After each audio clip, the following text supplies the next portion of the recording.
What's going on, guys? Eddie of Fliptroniks. I'm going to be going over 5 solid tips for using the Coinbase crypto app for beginners. Before we get into this, I want to recommend everybody check out the Stackthecryptocom trading course. Now, this is going to be really good if you're just getting into crypto, but if you've been in it for a while, you're still learning the different trading strategies, being day trading, swing trading, long-term trading.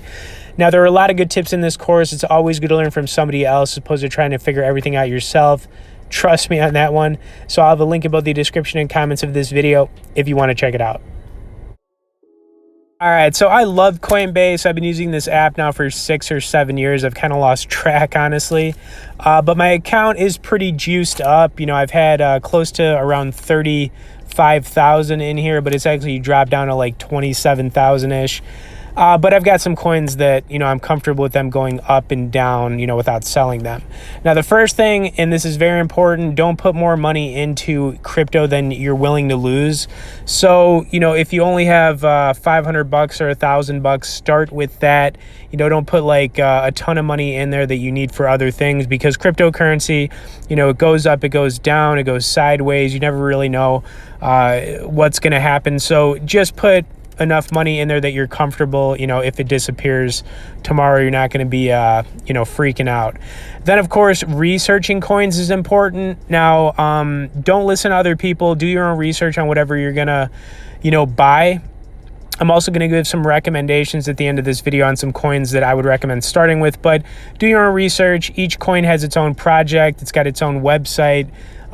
So just research. And then, of course, get involved with communities around any coin that you buy. Every coin out there has its own community. So, I mean, you can talk with people, you know, get news, information, and just chime in. You know, I think it's important to do that.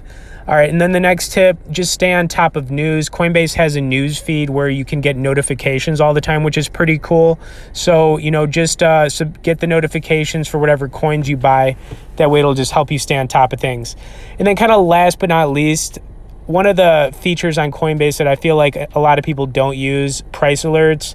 Price alerts just kind of allows you to, you know, get notifications for if a coin's going up or down. That way you know if you want to sell it, hold it, depending on whatever your strategy is for, you know, getting involved in crypto in the first place. Now, some people like to long-term hold. I like to do that. Some people like to swing trade where they're buying and selling.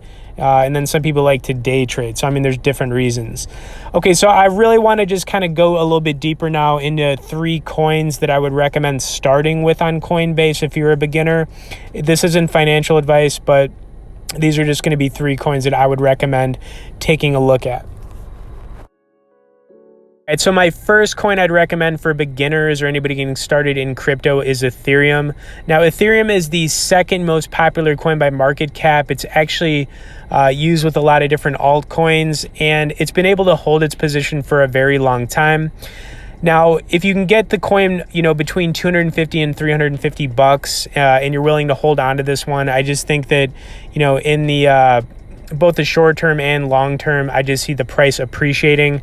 But you know, you want to get it between $250 and $350 and really just hold on to it. I just feel like there's not a lot of risk involved with Ethereum. It's going to be here, just kind of like Bitcoin's going to be here, most likely. And then the next coin here is going to be XLM.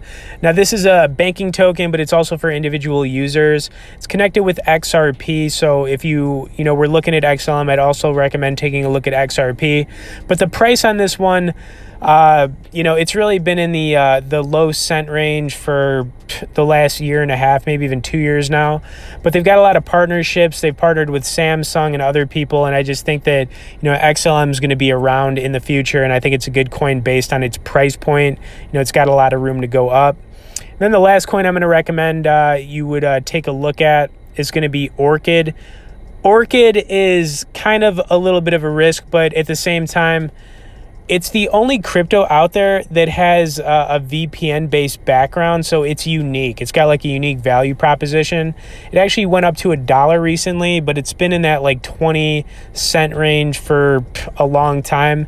If you can get this coin under 50 cents and you're willing to hold on to it, I'd recommend taking a look at this one. It is a little bit more of a risk, but I do like the project. I've researched it quite a bit. Okay, anyways, guys, those are just, some tips for Coinbase, as well as some coins I'd recommend taking a look at. If you could smash the like button, subscribe to the channel for more crypto content. Thanks for watching, and we'll see you in the next one.